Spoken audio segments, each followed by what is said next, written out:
तो आपके अपने यूट्यूब चैनल ज्ञान धारा एकेडमी क्लासरूम में बहुत बहुत स्वागत है। आज हम बोर्ड सन 2023 का सामाजिक विषय का पेपर आपके सामने लेकर आए हैं। इसमें हम आपको बताएंगे कि कैसे पेपर आता है। तो सबसे पहले निर्देश पढ़ते हैं। तो समय जो है आपको 3 घंटे 15 मिनट मिलते हैं। 15 मिनट आपको पेपर पढ़ने के लिए मिलता है। इसके सभी प्रश्न जो होते हैं वो अनिवार्य होते हैं। इसका पेपर जो होता है वो 2 भागों में जो है बंटा रहता है, खंड आ और बा। आ में जो है आपको बहुविकल्पीय प्रश्न दिए जाते हैं जो 20 रहते हैं और 20 नंबर के रहते हैं, OMR देते हैं, उसमें आपको भरना रहता है। बा खंड में 50 अंक का डिस्क्रिप्टिव टाइप क्वेश्चन रहता है जिसमें आपको जो है वो वर्णन करना रहता है कॉपी में। उसके बाद में सबसे पहले खंड आ पे आते हैं। तो इसमें बहुविकल्पीय प्रश्नों को देखेंगे। सबसे पहला जो है वो इसमें ये पूछा है आपसे क्वेश्चन कि निम्नलिखित नेताओं में से किसने एक गुप्त संगठन का मतलब जानते हैं, मतलब इन्होंने गुप्त संगठन करके यंग इडली बनाया था। तो यहाँ पे यंग इडली बनाने वाले आपके जो थे वो थे ज्यूसेप्पे मेत्ज़नी, ये थे। उसके बाद में नेक्स्ट क्वेश्चन देखेंगे नंबर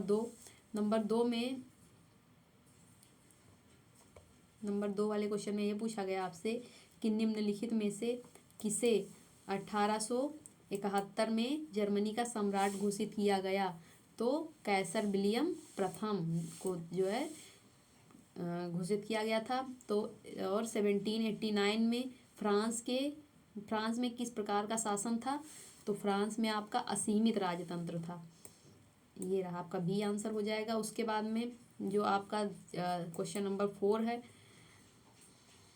क्वेश्चन नंबर 4 में ये पूछा है कि ब्रिटेन में कार्न कानून समाप्त करने का कारण क्या था। तो कार्न कानून समाप्त करने का कारण था कार्न आयात पर नियंत्रण। कार्न आयात पर नियंत्रण जो है वो कार्न कानून को समाप्त करने का कारण था।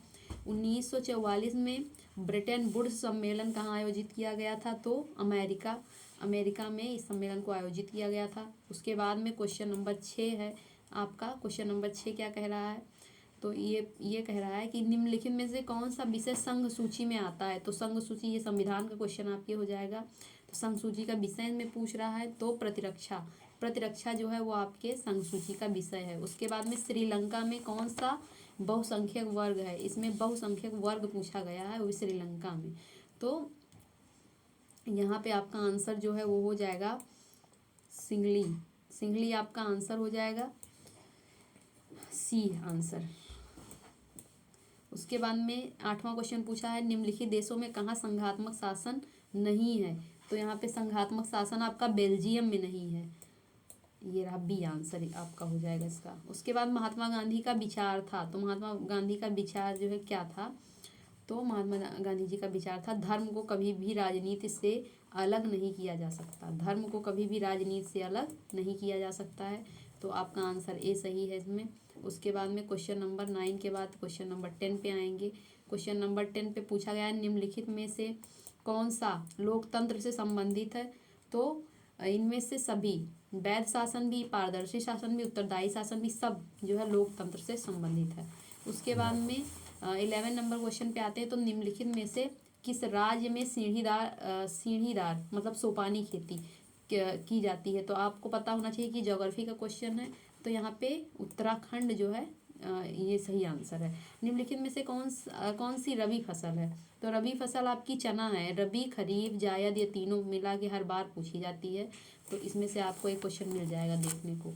उसके बाद में मोनाजाइट रेत में निम्नलिखित में से कौन सा खनिज पाया जाता है। तो खनिज आपका जो थोरियम होता है, ये आपका सी आंसर है।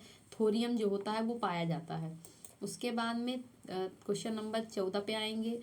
14 क्वेश्चन नंबर पे आएंगे। तो इसमें ये पूछ रहा है कि निम्नलिखित में से कौन सा उद्योग चूना पत्थर के कच्चे माल के रूप में उपयुक्त करता है। तो कौन सा इसमें आंसर हो जाएगा आपका। तो इसमें हो जाएगा सीमेंट। चूना पत्थर मीन सीमेंट। उसके बाद में जो नेक्स्ट क्वेश्चन है वो है निम्नलिखित पड़ोसी देशों में से मानव विकास के लिहाज से किस देश की स्थिति भारत से बेहतर है। तो हमको देश बताना है तो वो श्रीलंका हो जाएगा इसमें आंसर आपका। ये श्रीलंका आपका आंसर हो जाएगा। उसके बाद में 16 नंबर क्वेश्चन पे आएंगे। 16 नंबर क्वेश्चन में ये पूछा जा रहा है कि निम्नलिखित में से कौन सा खनिज धात्विक है। तो लौह अयस्क, लौह अयस्क जैसे कि धात्विक धातु से है, तो लौह अयस्क इसमें हो जाएगा, वो धातु हो जाएगी आपकी, लोहा धातु होती है, तो यहाँ पे लौह अयस्क हो जाएगा। एक वस्तु का अधिकांशतया प्राकृतिक प्रक्रिया से उत्पादन में सम्मिलित है, तो यहाँ पे डॉट डॉट भरा है, डॉट डॉट के बीच में हमको क्या भरना है, तो यहाँ पे हो जाएगा आपका प्रारंभिक क्षेत्र, प्राइमरी सेक्टर। फिर उसके बाद एंथ्रासाइट का संबंध निम्न में से किस खनिज से है, तो एंथ्रासाइट का संबंध आपका कोयला से है। एंथ्रासाइट जो है कोयला का अपर रूप बोल सकते हैं है। तो फिर नेक्स्ट क्वेश्चन पे आएंगे, क्वेश्चन नंबर 19। क्वेश्चन नंबर 19 पे आएंगे, तो निम्नलिखित में से किस वर्ष बांग्लादेश ग्रामीण बैंक की स्थापना हुई। बांग्लादेश जो है ग्रामीण बैंक की स्थापना जो 1980 में आपकी हुई है, बी आंसर इसका आपका सही हो जाएगा। उसके बाद में जो नेक्स्ट क्वेश्चन है 20, सार्वजनिक और निजी क्षेत्रों का वर्गीकरण निम्नलिखित में से किस आधार पर निर्धारित किया जाता है, तो यहाँ पे हो जाएगा उद्यमों के स्वामित्व, यहाँ पे आपका सी आंसर सही हो जाएगा। उसके बाद में फिर आपका खंड का जो है ख़त्म हो गया है। अब फिर आते हैं बा पे, तो बा में आपको वर्णनात्मक करना है, जिसमें सबसे पहला जो है ए 1 इसमें लिखा गया है। इसमें 80 शब्द समय सीमा वो सब शब्द सीमा दी है। पेपर बहुत बड़ा आता है, इसलिए जो है शब्द सीमा उन्होंने निर्धारित करके दिया है। तो सबसे पहला क्वेश्चन जो है वो है 18वीं शताब्दी के अंत में भारत में कपड़ा निर्यात में गिरावट क्यों आई, 2 कारण बताइए। इसमें आपको 2 कारण लिखने हैं, दोनों कारण आप 40-40 वर्ड के मिला के 80 वर्ड के लिख सकते हैं, और थोड़ा बहुत जो है इंट्रोडक्शन दे दीजिए। उसके बाद में अथवा में करके 19वीं शताब्दी के दौरान अंतर्राष्ट्रीय अर्थशास्त्रियों द्वारा बताए गए किन्हीं 2 प्रवाहों को स्पष्ट कीजिए, तो यहाँ पे दूसरा क्वेश्चन ये हो जाएगा।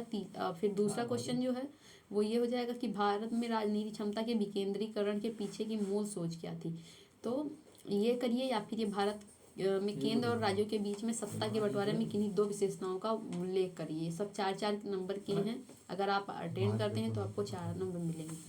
तीसरा क्वेश्चन आपका एक संसाधन के रूप में मिट्टी के महत्व का उल्लेख करें तथा भारत में पाई जाने वाली किन्हीं 2 प्रकार की मिट्टियों का वर्णन कीजिए। भारत में 4-5 प्रकार की मिट्टी पाई जाती है, जिसमें से आपको सिर्फ 2 प्रकार की मिट्टियों के बारे में लिखना है, तो वो कैसी होती है, उसकी प्रकृति कैसी होती है, उसके कण कैसे होते हैं, यही सब आपको लिखना रहेगा। उसके बाद अभ्रक की उपयोगिता बताइए एवं भारत में इसके किन्हीं 2 उत्पादक राज्यों का उल्लेख करिए। तो अभ्रक कहाँ होता है, तो ये आप जो है जब ज्योग्राफी पढ़ेंगे उसमें आपको पता चल जाएगा। फिर क्वेश्चन नंबर 4 पे आते हैं, राष्ट्रीय आय तथा प्रति व्यक्ति आय में भेद कीजिए, देश की स्थिति की तुलना और इनमें से कौन सी विधि बेहतर है। या फिर आप ये कर सकते हैं कि विदेशी व्यापार से आप क्या समझते हैं, विदेशी व्यापार के अनुकूल बनाने के लिए कोई 2 सुझाव दीजिए। उसके बाद में दूसरा जो हम आ जाते हैं उसमें वो थोड़ा लॉन्ग होता है और उसमें आपको 150 शब्दों में लिखना रहता है। तो यहाँ पे ये सबसे पहला क्वेश्चन ये है, हिस्ट्री का क्वेश्चन है कि सत्याग्रह का क्या अर्थ है। तो सत्याग्रह और किसने चलाया था, तो यहाँ पे महात्मा गांधी जी ने ही सत्याग्रह को भी चलाया था, और इन्होंने बताया है कि 3 सत्याग्रह आंदोलनों को विशेषण कीजिए, 3 आपको बताना है। असहयोग आंदोलन, इस आंदोलन के किन्हीं 2 कारणों पे विवेचना कीजिए, ये भी महात्मा गांधी जी द्वारा चलाया गया था, तो आप इसकी विवेचना कर सकते हैं। उसके बाद में क्वेश्चन नंबर 6 पे आएंगे कि भारतीय समाज में जाति प्रथा अभी भी प्रचलित है, इसका कारण क्या है, इसको समाप्त करने के 2 उपाय दीजिए। और फिर उसके बाद में अथवा करके दिया है कि भारत में महिलाओं के प्रति भेदभाव के तरीकों का वर्णन कीजिए, कि महिलाओं के साथ में कैसे भेदभाव होते हैं, किस स्तर पे होते हैं। उसके बाद में 7 नंबर पे आ जाएंगे, तो गन्ने की खेती के लिए उपयुक्त तो भौगोलिक परिस्थितियों का वर्णन कीजिए तथा भारत में इसके किन्हीं 3 उत्पादक राज्यों का उल्लेख कीजिए। तो जो सबसे आपको सब पहले पता होना चाहिए कि यूपी जो है वो नंबर 1 पे है, तो आप यूपी के बारे में भी लिख सकते हैं। 2 राज्य आप और बताना है वो भी लिख सकते हैं। उसके बाद में भूचरण से आप क्या समझते हैं, इसे रोकने के लिए कोई 4 उपाय बताइए। तो भूचरण मतलब जो जमीन मिट्टी का कटाव होता है, उसका जो अपरदन होता है, उसके बारे में पूछा गया है, तो आप इसको बता सकते हैं। उसके बाद में 8 नंबर क्वेश्चन पे आते हैं, प्राइमरी एवं द्वितीय क्षेत्रों की विशेषताओं का वर्णन मतलब विवेचना कीजिए। उसके बाद अथवा करके असंगठित क्षेत्र के श्रमिकों की समस्याओं की विवेचना कीजिए। आप दोनों में से कोई एक कर सकते हैं। उसके बाद में फिर आएंगे मानचित्र पे। अगर आपको मैप की ज़रूरत हो तो आप कमेंट सेक्शन में बताइएगा, हम आपको मैप भी जो है करवा देंगे। तो यहाँ पे 9A और 9B मानचित्र से संबंधित है। आप देख सकते हैं 9A में बताया गया है कि जो ये आपको जो जो बताया गया उसमें सिर्फ आपको एक पॉइंट करके दर्शाना है। तो आपको आधे आधे नंबर इसके लिए, मतलब 1 नंबर आपको मिलेगा। वह स्थान जहां भारतीय राष्ट्रीय कांग्रेस का अधिवेशन सितंबर 1920 में हुआ। मैप में ये कहाँ है, आपको इस वाले चिन्ह से दर्शाना है। फिर उसके बाद में वह स्थान जहां महात्मा गांधी ने नमक कानून तोड़ा, आपको इसी से चिन्ह से दिखाना है। फिर उसके बाद में वह स्थान जहाँ जालियांवाला बाग की घटना घटी, तो आपको इसी चिन्ह से जो है इसको दिखाना है। फिर उसके बाद में वह स्थान जहाँ महात्मा गांधी जी का सत्याग्रह आंदोलन शुरू हुआ, ये भी आपको जो है इसी चिन्ह से दर्शाना है। उसके बाद में 5वां आएगा वह जिला जहाँ चौरी चौरा कांड की घटना घटी, तो ये भी आपको उसी चिन्ह से दर्शाना है। उसके बाद में आएंगे बी में दिए गए भारत के मानचित्र में निम्नलिखित दर्शाइए। ये वहाँ पे जो है आपको दिया गया था वो हिस्ट्री का था, यहाँ पे जो दिया जाएगा वो ज्योग्राफी का है। तो इसमें अलग अलग चिन्ह दिए गए हैं, उससे आपको अलग अलग चीज़ें दर्शानी है। जैसे उत्तर प्रदेश की राजधानी का नगर सी यहाँ पे दिया है, तो यहाँ पे आपको लखनऊ जहाँ भी है आप जानते हैं तो वहाँ पे आप लगा सकते हैं। फिर नर्मदा नदी पर बना एक बांध का चिन्ह, तो नर्मदा नदी पे जो भी बांध बना है उस पर आप ऐसे चिन्ह से दर्शा सकते हैं। दक्षिण भारत की एक प्रमुख नदी जिसका साइन जो है नदी का आपको इस तरह बनाना है, तो दक्षिण भारत की आप गोदावरी कर सकते हैं, गोदावरी जो है दर्शा सकते हैं। या फिर क्या कहते हैं तापी, नर्मदा, इन सबको भी, ये भी दक्षिण भारत की नदी है तो आप इसमें डाल सकते हैं। फिर उसके बाद में भारत में किसी एक जूट उत्पादक राज्य, ऐसे जहाँ पे जूट ज़्यादा होते हों वहाँ पे आप जो है इस तरह की चिन्ह बना करके और नाम सहित लिख सकते हैं। फिर भारत का कोई एक परमाणु ऊर्जा केंद्र जहाँ पे परमाणु ऊर्जा बनती हो, आपको इस तरह से दर्शाना है। उसके बाद में निम्नलिखित प्रश्नों के अपनी उत्तर पुस्तिका में लिखिए। तो मानचित्र का प्रयोग इसमें नहीं करना है, आप देख लीजिए। और जो है ये जो दृष्टि बाधित लोग होते हैं उनके लिए होता है, जो मतलब दृष्टि बाधित होते हैं थोड़ा बहुत, तो उनके लिए क्वेश्चन है, ये आपके लिए नहीं रहता। तो धन्यवाद। अगर आपको वीडियो पसंद आया हो तो लाइक करिए, सब्सक्राइब करिए हमारे चैनल को।